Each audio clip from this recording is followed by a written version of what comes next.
Hi friends, once again welcome on our YouTube channel S Academy। दोस्तों, एक बार फिर आपका हमारे YouTube चैनल S Academy पर स्वागत है। Today we will discuss about motion of charge particle third।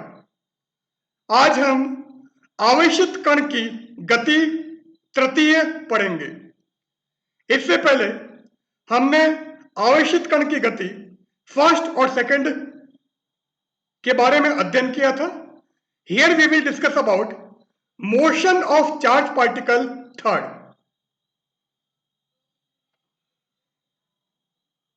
In this session we will discuss about electron motion in a transverse uniform electric field. हम हमारे इस लेक्चर में इलेक्ट्रॉन का अनुप्रस्थ एक समान विद्युत क्षेत्र में गति के बारे में अध्ययन करेंगे और E as a deflecting field या विद्युत क्षेत्र विक्षेपक क्षेत्र के रूप में।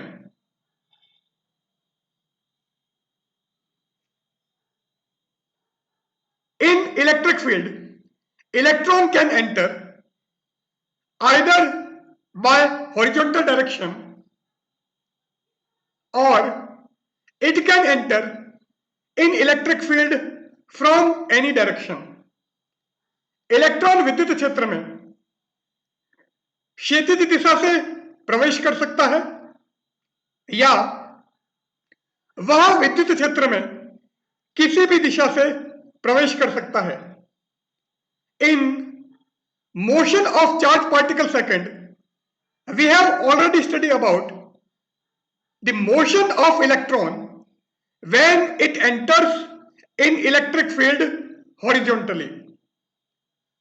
हम आवेशित कण की गति सेकंड में यह पहले ही अध्ययन कर चुके हैं कि जब इलेक्ट्रॉन विद्युत क्षेत्र में क्षैतिज दिशा से प्रवेश करता है तो उसकी गति किस प्रकार की होगी।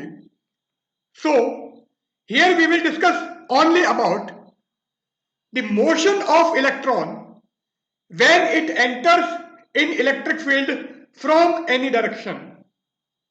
तो हम यहां पर केवल इलेक्ट्रॉन की उस गति का अध्ययन करेंगे जब वह विद्युत क्षेत्र में किसी भी दिशा से प्रवेश करता है।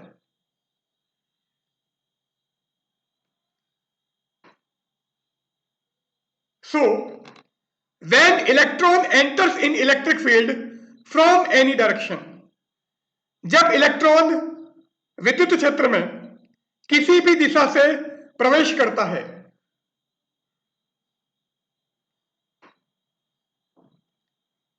these are the directions x, y and z। ये हमारी x, y तथा z दिशाएं हैं। Here we have a metallic plate AA dash and a metallic plate BB dash। यहां पर धातु की प्लेट AA dash है तथा ये धातु की प्लेट BB dash है। By any method, plate BB dash is positively charged and plate AA dash is negatively charged. किसी भी विधि द्वारा प्लेट बीबी डैश को धनावेशित किया जाता है तथा प्लेट AA डैश को ऋणावेशित किया जाता है। So BB dash gets positive charge and AA dash get negative charge. तो बीबी डैश धनावेशित तथा AA डैश ऋणावेशित है। Since the direction of electric field is always from positive to negative, so the direction of electric field is in upward direction। चूंकि विद्युत क्षेत्र की दिशा धनावेश से ऋणावेश की ओर होती है, इसलिए यहां पर विद्युत क्षेत्र की दिशा BB' से AA' की ओर होगी या ऊर्ध्वाधर ऊपर की ओर होगी। This is our electric field. ये हमारा विद्युत क्षेत्र है। So electric field is E and it is directed from plate BB' to AA'। अतः विद्युत क्षेत्र E है तथा इसकी दिशा प्लेट BB' से AA' की ओर है। Let an electron enters into an electric field E with velocity V, making an angle 90 degree minus theta with the direction of electric field. An electron enters into an electric field E with velocity V, making an angle 90 degree minus theta with the direction of electric field. माना electron विद्युत क्षेत्र E में वेग V से प्रवेश करता है तथा यह विद्युत क्षेत्र के साथ 90 डिग्री माइनस थीटा कोण बनाता है। सो इलेक्ट्रॉन विद्युत क्षेत्र में वेग E से प्रवेश करता है तथा यह विद्युत क्षेत्र के साथ 90 डिग्री माइनस थीटा कोण बनाता है। So this is the direction of electron. Electron विद्युत क्षेत्र में इस दिशा में प्रवेश कर रहा है और इसकी जो वेलोसिटी है, इसका जो वेग है वो v है। ये इसकी डायरेक्शन होगी। अब यहां पर क्या हो रहा है, इलेक्ट्रॉन इस साइड में जा रहा है और अगर इलेक्ट्रॉन इलेक्ट्रिक फील्ड में एंटर करता है, विद्युत क्षेत्र में प्रवेश करता है, तो इसके ऊपर एक बल लगता है और बल की दिशा क्या होगी, क्योंकि इलेक्ट्रॉन नेगेटिव चार्ज पार्टिकल है, इसका मतलब इस पर जो फोर्स लगेगा या बल लगेगा वो नीचे की ओर होगा। तो इलेक्ट्रॉन इस साइड में जा रहा है, फोर्स इस पर नीचे की तरफ लग रहा है, इसका मतलब इसका जो बिंदु पथ होगा, ये लोकस होगा, वो कुछ इस टाइप से होगा। इलेक्ट्रॉन का लोकस या इलेक्ट्रॉन का बिंदु पथ इस प्रकार होगा। डायग्राम से क्लियर है कि ये जो लोकस है, ये जो बिंदु पथ है, ये यह दर्शाता है कि इलेक्ट्रॉन की इस विद्युत क्षेत्र में गति परवलयाकार होगी। The locus of electron in this electric field will be parabolic in nature, जो अभी हम प्रूव करेंगे। This is our point P। Electron की हॉरिजॉन्टल डायरेक्शन ये मान लेते हैं, ये इलेक्ट्रॉन की क्षैतिज दिशा, और ये इस V के साथ में थीटा कोण बनाती है। तो ये जो V है, इसको हम क्षैतिज दिशा और ऊर्ध्वाधर दिशा, horizontal direction and vertical direction में रिजॉल्व करते हैं, वियोजित करते हैं। सो ये हॉरिजॉन्टल कंपोनेंट और ये वर्टिकल कंपोनेंट, ये क्षैतिज घटक होगा तथा ये V का ऊर्ध्वाधर घटक होगा। Let the horizontal component of velocity V be Vx and vertical component of velocity V be Vy। माना वेग V का क्षैतिज घटक Vx है, जबकि वेग V का ऊर्ध्वाधर घटक Vy है। This is our point Q। ये कोई बिंदु Q है और यहां पर इलेक्ट्रॉन का जो वेग है, इलेक्ट्रॉन की वेलोसिटी को हम v डैश मान लेते हैं। So the horizontal component of velocity at point Q is vx dash and its vertical component is vy dash। माना बिंदु Q पर इलेक्ट्रॉन का वेग v डैश है तथा इसका क्षैतिज घटक बिंदु Q पर vx डैश तथा ऊर्ध्वाधर घटक vy डैश है। तो बिंदु P पर वेग के क्षैतिज तथा ऊर्ध्वाधर घटक क्रमशः vx तथा vy हैं तथा बिंदु Q पर वेग के क्षैतिज तथा ऊर्ध्वाधर घटक क्रमशः vx डैश तथा vy डैश हैं। Now it is clear from figure that the component of velocity at point P in horizontal and vertical directions are vx and vy, and the components of velocity v in horizontal and vertical at point Q are vx dash and vy dash respectively।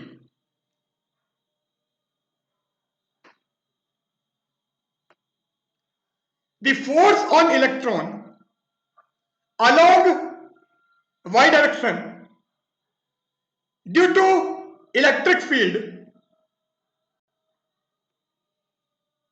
y दिशा में विद्युत क्षेत्र के कारण electron पर बल F equal to E. Here small e is the charge of electron and capital E is the electric field। Small e electron का आवेश है जबकि कैपिटल E विद्युत क्षेत्र का मान है। Actually the charge of electron is minus E, but here we are using its magnitude। वास्तव में इलेक्ट्रॉन का आवेश माइनस E होता है परंतु यहां पर हमने केवल इसका परिमाण दर्शाया है। Now the acceleration on electron along y direction।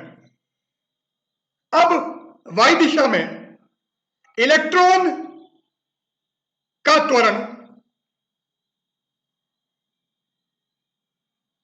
Newton के सेकंड लॉ से F equal to ma, Newton की गति के द्वितीय नियम से F इक्वल टू ma, तो इसका मतलब a क्या हो जाएगा F अपॉन m और F की value e। So the acceleration on electron along y direction, इसलिए y दिशा में इलेक्ट्रॉन पर त्वरण a is equal to e upon m।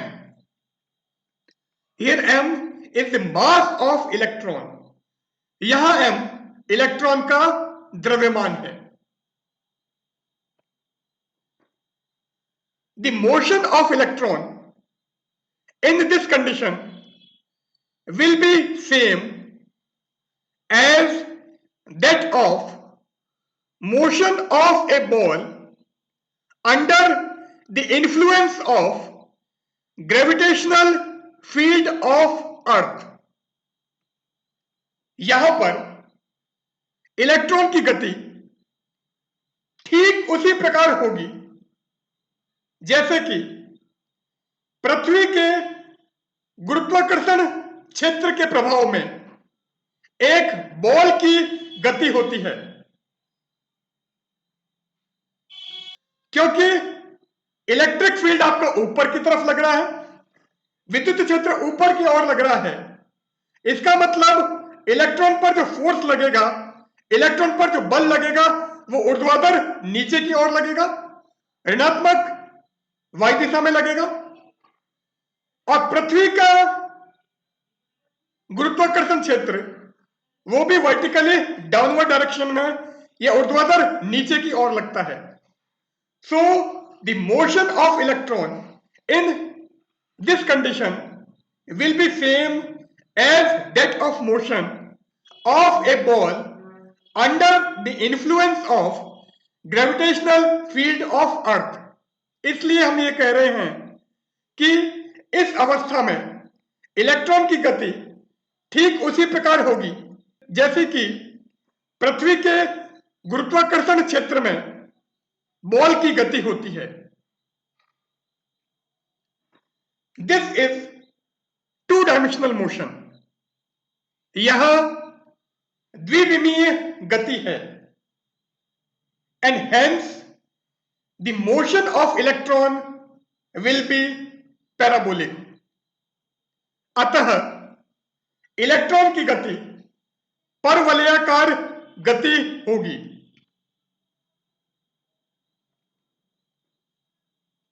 As the electron moves in upward direction, then the horizontal component of velocity remain same, but its vertical component decreases. जब electron ऊर्ध्वाधर ऊपर की दिशा में गति करता है तो वेग का क्षैतिज घटक समान रहता है, परंतु इसका ऊर्ध्वाधर घटक धीरे धीरे घटता है। इसका रीजन क्या है? क्योंकि फोर्स इलेक्ट्रॉन पर नीचे की तरफ लग रहा है और इलेक्ट्रॉन आपका ऊपर की तरफ मूव कर रहा है, इसलिए धीरे धीरे उसके वेग का ऊर्ध्वाधर घटक कम होने लगता है। Due to it the vertical component of velocity decreases slowly. At apex और maximum height Vy equal to 0। उच्चतम ऊंचाई पर वेग का ऊर्ध्वाधर घटक अर्थात Vy शून्य हो जाता है and after it particle reverses its direction and starts to drop down. तथा इसके पश्चात कण की दिशा उल्टी हो जाती है तथा कण नीचे की ओर गिरने लगता है। तो जैसे जैसे इलेक्ट्रॉन आपका ऊपर की तरफ जा रहा है उसकी वेलोसिटी या वेग कम होता जा रहा है और उच्चतम ऊंचाई पर उसके वेग का ऊर्ध्वाधर घटक वर्टिकल कंपोनेंट ऑफ वेलोसिटी वो 0 हो जाती है और उसके बाद में इलेक्ट्रॉन या कण की दिशा उल्टी हो जाती है और वो नीचे की ओर गति करना प्रारंभ करता है या नीचे की ओर गिरना प्रारंभ करता है। Now locus of particle. अब कण का बिंदु पथ। When electron coming down, its velocity again starts to increase. जब इलेक्ट्रॉन नीचे की ओर गति करता है तो इसका वेग पुनः बढ़ने लगता है। अब ये हमारा पॉइंट P था, ये इसकी हॉरिजॉन्टल डायरेक्शन, ये क्षैतिज दिशा।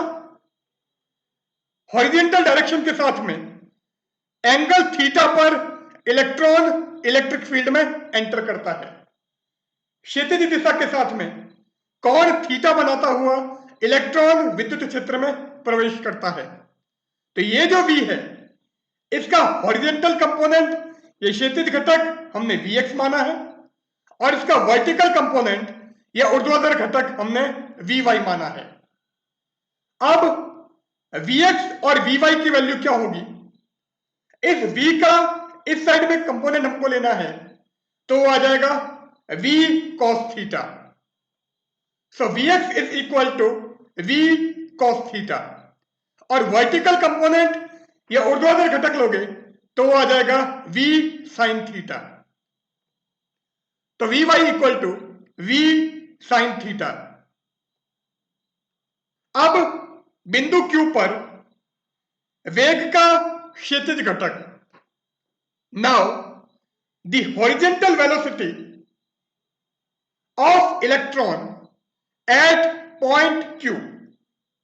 अब हमने कहा है कि वेग का क्षैतिज घटक अपरिवर्तित रहता है जबकि ऊर्ध्वाधर घटक चेंज होता है। हॉरिजेंटल कंपोनेंट हमारा सेम रहता है जबकि वर्टिकल कंपोनेंट हमारा चेंज हो रहा है। It means Vx dash is equal to Vx और Vx की वैल्यू V cos थीटा है। So Vx dash is equal to V cos theta. The vertical component of velocity at point Q, बिंदु Q पर वेग का ऊर्ध्वाधर घटक, तो V equal to U plus AT होता है।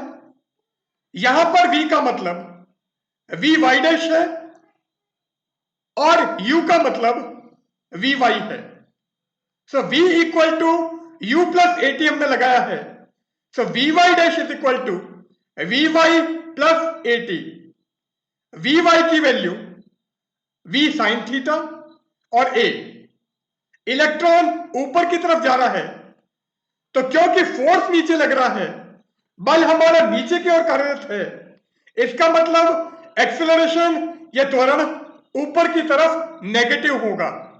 इसलिए हमने A की जगह -A यहां पर लिख दिया है। If coordinate at point Q be x y, यदि बिंदु Q के निर्देशांक x, y हो, so x is equal to Vx t, distance equal to velocity into time, दूरी बराबर वेग इंटू समय, और x हमारा क्षैतिज दूरी है, x is our horizontal distance. तो हॉरिजेंटल वेलोसिटी या क्षैतिज वेग हम लेंगे और हॉरिजेंटल वेलोसिटी क्या है? V cos theta. तो इस Vx की जगह V cos थीटा रख दो। So x is equal to V cos theta t। अब y की वैल्यू हमको निकालनी है। So s equal to ut plus half AT square हम लगाते हैं।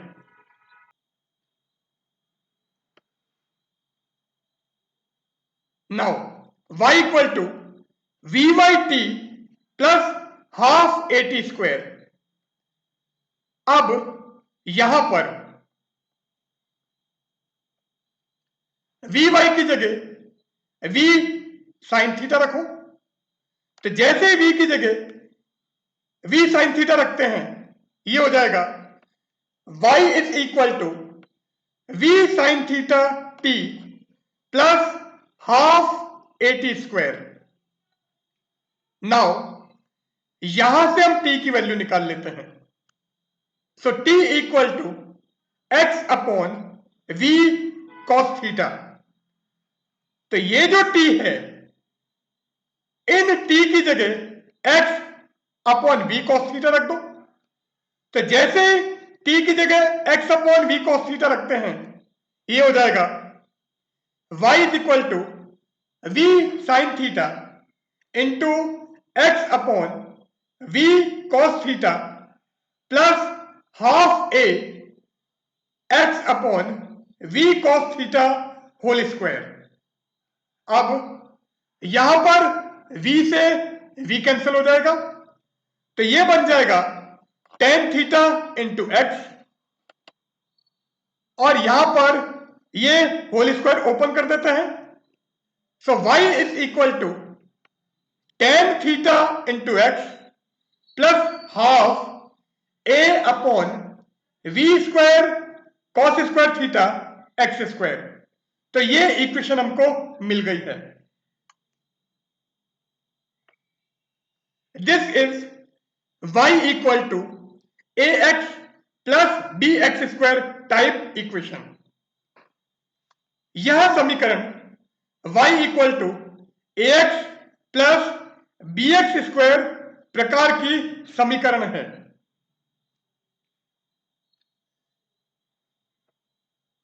Thus, the locus of electron in uniform electric field will be in general parabolic। क्योंकि ये जो इक्वेशन है वो पैराबोला की जनरल इक्वेशन है, परवलय की सामान्य समीकरण है। इसका मतलब एक समान विद्युत क्षेत्र में इलेक्ट्रॉन का बिंदु पथ सामान्यतः परवलयाकार होगा। Thus, the locus of electron in uniform electric field will be in general parabolic। एक समान विद्युत क्षेत्र में इलेक्ट्रॉन का बिंदु पथ सामान्यतः परवलयाकार होगा। नाउ टाइम ऑफ फ्लाइट, उड्डयन काल। अब टाइम ऑफ फ्लाइट क्या है? इलेक्ट्रॉन नीचे से ऊपर जा रहा है, फिर वापस ऊपर से नीचे आ रहा है। तो जब आपने नीचे से ऊपर उसको प्रोजेक्ट किया है, नीचे से ऊपर फेंका है, फिर कुछ टाइम बाद में वापस वो नीचे आ जाता है, तो कितने टाइम तक वो फ्लाई कर रहा था या स्पेस में था, वो जो टाइम है उस टाइम को हम टाइम ऑफ फ्लाइट या उड्डयन काल कहते हैं। It is the time for which the particle remain in air above the horizontal plane from the point of projection। उड्डयन काल वह समय है जितने समय में कण अपने प्रक्षेप बिंदु से क्षैतिज तल के ऊपर हवा में रहता है।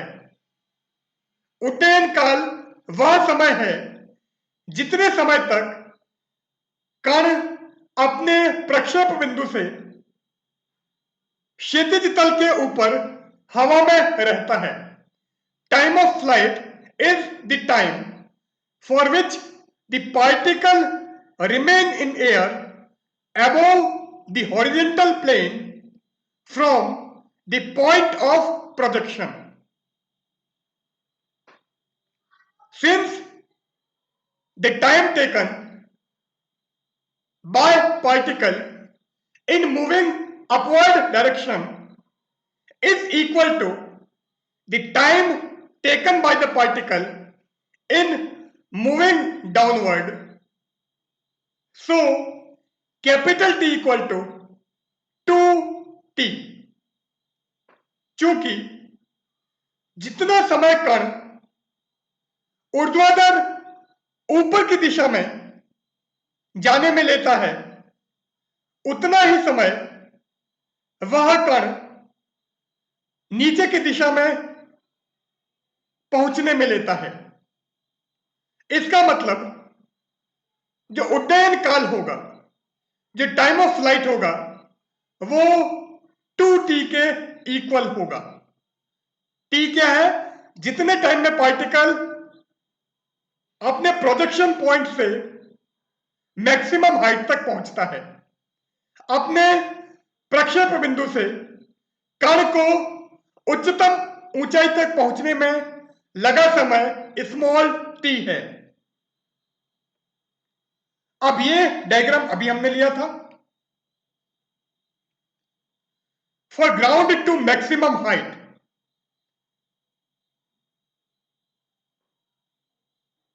पृथ्वी से अधिकतम ऊंचाई,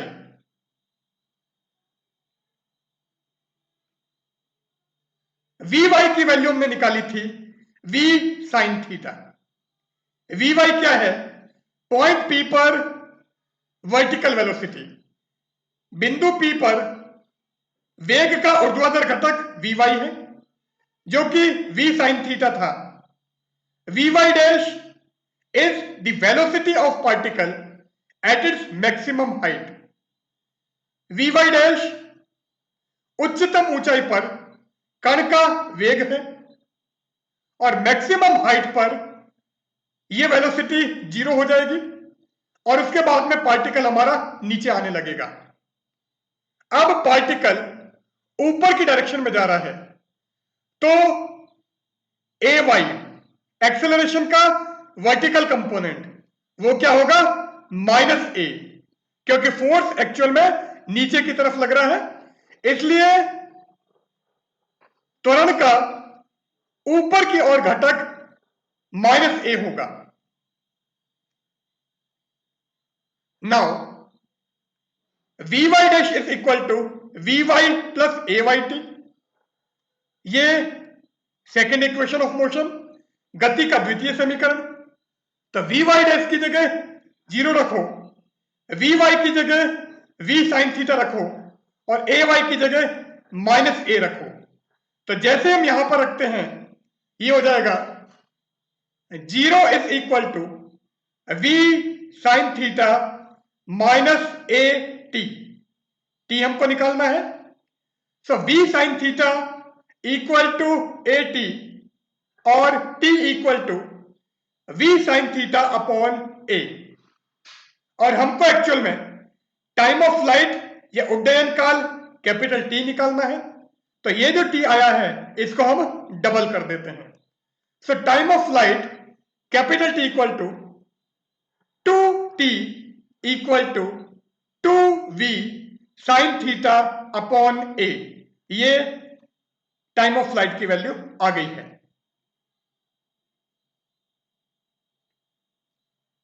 now maximum height of particle, कण की अधिकतम ऊंचाई। तो मैक्सिमम किस हाइट तक पार्टिकल हमारा जाएगा वो हमको निकालना है, उसको हमने यहां पर y मैक्सिमम कहा है।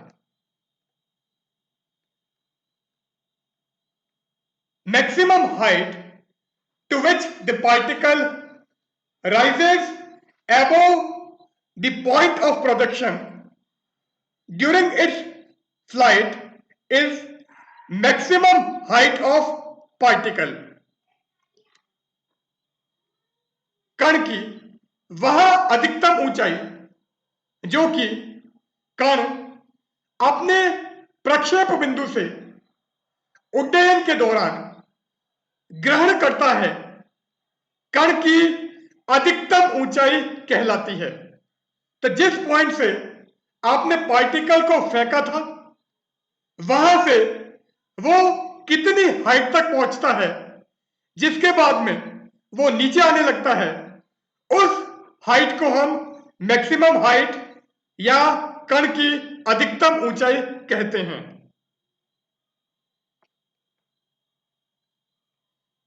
Vy हमारा था V sin थीटा और मैक्सिमम हाइट पर अधिकतम ऊंचाई पर Vy डैश 0 हो जाएगा। Ay हमने -a बोला है क्योंकि पार्टिकल नीचे से ऊपर जा रहा है और मैक्सिमम हाइट को हमने y मैक्सिमम बोला है, तो h equal to y maximum.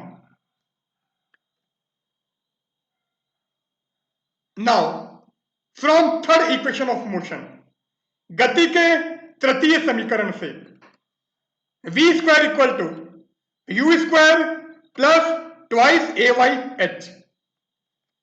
अब h की जगह y मैक्सिमम रखो, ay की जगह -a रखते हैं, u का मतलब Vy जो कि V sin थीटा होगा और v का मतलब Vy डैश जो कि 0 होगा। तो इस इक्वेशन को हमने ये लिख दिया है।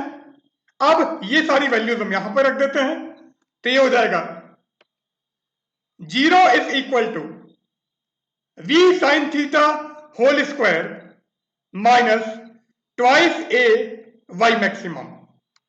अब y मैक्सिमम हमको निकालना है, तो ये क्या हो जाएगा, v square sine square theta is equal to 2a y maximum, और y maximum is equal to v square sine square theta upon 2a। तो ये कण की अधिकतम ऊंचाई है।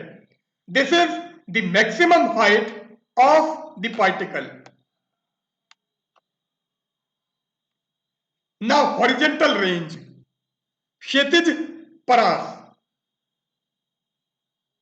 तो पार्टिकल हॉरिजॉन्टल डिस्टेंस कितनी ट्रेवल कर रहा है, कण क्षैतिज दूरी कितनी तय करता है, जिसके बाद में वो वापस ग्राउंड से या अर्थ से टकरा जाता है। वो जो मैक्सिमम हॉरिजॉन्टल डिस्टेंस है, वह जो अधिकतम क्षैतिज दूरी है, उसको हम हॉरिजॉन्टल रेंज या क्षैतिज परास कहते हैं। It is the horizontal distance covered by the particle between the point of projection and the point where the particle returns to the ground। यह वह क्षैतिज दूरी है जो कण अपने प्रक्षेप बिंदु से उस बिंदु तक पहुंचने में तय करता है जहां पर कि वह जाकर पुनः पृथ्वी से टकराता है या पुनः धरातल से टकराता है। तो जिस पॉइंट से आपने पार्टिकल को फेंका था और जहां पर वो वापस जाकर ग्राउंड को टच करता है, वो जो डिस्टेंस है, वो जो दूरी है, उसको हम हॉरिजॉन्टल रेंज या क्षैतिज परास कहते हैं। So r equal to horizontal velocity into time of flight. r बराबर क्षैतिज वेग इनटू उड्डयन काल। तो टाइम ऑफ फ्लाइट या उड्डयन काल कैपिटल T था, और हॉरिजॉन्टल वेलोसिटी या क्षैतिज वेग vx था। So r equal to vx into t. vx की वैल्यू हमको पता है, v cos थीटा, और कैपिटल T भी हमने निकाल दिया है। तो vx v cos theta, capital T 2v sin theta upon a, ये दोनों यहां पर रख दो। So r equal to v cos theta into 2v sin theta upon a, और ये हो जाएगा 2v square sin theta cos theta upon a, और 2 sin theta cos theta equal to sin 2 theta. तो 2 sin थीटा cos थीटा की जगह आप sin 2 theta रख दो। So r equal to v square sin 2 theta upon a, ये हमारे horizontal range या क्षैतिज परास आ जाएगा। Now points to be remember, याद रखने योग्य बिंदु। तो जो जो पॉइंट्स हमने यहां पर लिए हैं, उनके सबके हम फॉर्मूले लिख देते हैं। लोकस ऑफ पार्टिकल कण का बिंदु पथ, टाइम ऑफ फ्लाइट उड्डयन काल, मैक्सिमम हाइट ऑफ पार्टिकल कण की अधिकतम ऊंचाई, एंड हॉरिजॉन्टल रेंज या क्षैतिज परास। लोकस ऑफ पार्टिकल या कण का बिंदु पथ, ये इक्वेशन आई थी, और क्योंकि ये जो इक्वेशन है ये पैराबोला की इक्वेशन है, इसलिए कण का बिंदु पथ या लोकस ऑफ पार्टिकल पैराबोला होगा। टाइम ऑफ फ्लाइट या उड्डयन काल t equal to 2v sin theta upon a। Maximum height of particle कण की अधिकतम ऊंचाई y maximum is equal to v square sin square theta upon 2a, and horizontal range या क्षैतिज परास R equal to v square sine 2 theta upon a. तो यहां पर हम हमारा सेशन एंड करते हैं। यहां पर हमने अगर इलेक्ट्रॉन किसी भी डायरेक्शन से इलेक्ट्रिक फील्ड में एंटर करता है, विद्युत क्षेत्र में प्रवेश करता है, तो उसका मोशन क्या होगा या उसकी गति किस प्रकार की होगी वो हमने लिया है। So good bye.